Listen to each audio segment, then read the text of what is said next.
Provat janë dhënë dhe në zgjedhjet e kaluara, për sa i përket rolit KQZ-s, si dhe në zgjedhjet pjesëore që janë zhvilluar në Shqipëri, ku në gjitha konstatimet në raportin e Odirit thuhet një fjalë, aty është një kapitull i plot, një paragraf që thekson një element. Zgjedhjet në Shqipëri administrohen në mënyrë profesionale.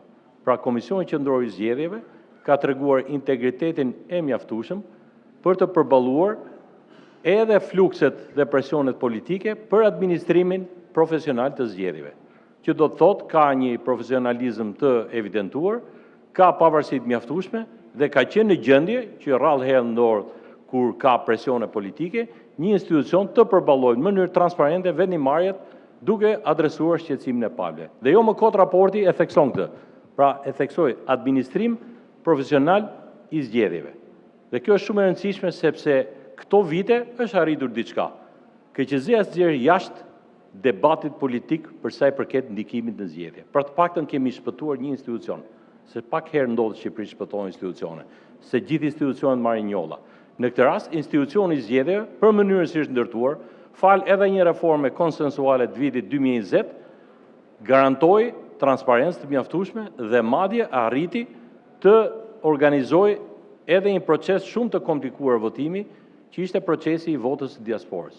Dhe për këtë ka marrë vlerësim, pavarësisht problemeve logjistike dhe teknike, sepse afërmendsh për herë të parë zbatimi i një politike të re dhe zbatimi i legjislacionit të ri për sa i përket votës të diasporës, patjetër do të sillte sfida logjistike dhe probleme.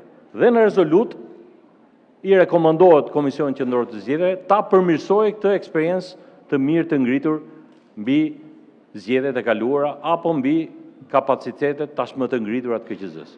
Gjithashtu i mëshohet fort në rezolut teknologjisë.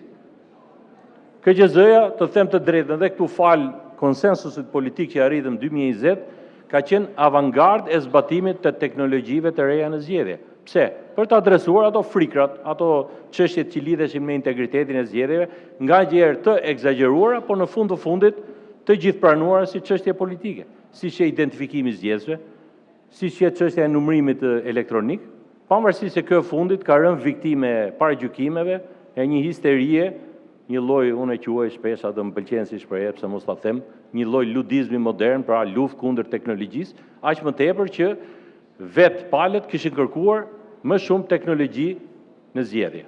Dhe fatkeqësisht këtu i bëj thirrje opozitës, meqense edhe unë i kam koleg në Komisionin e Reformës Zgjedhore, që qeveria ka shprehur gatishmërinë me kohë për të financuar madje një vlerë financiare që shkonte mbi 50 milion euro për ta bërë në Shqipëri votimin në mënyrë elektronike. Nëse ka vullnet, ky është momenti që ne ta realizojmë me një qasje politike edhe në zgjedhjet e ardhshme. Jo zgjedhjet vendore, sepse për ato nuk ka kohë, por për zgjedhjet e përgjithshme kjo është e mundur.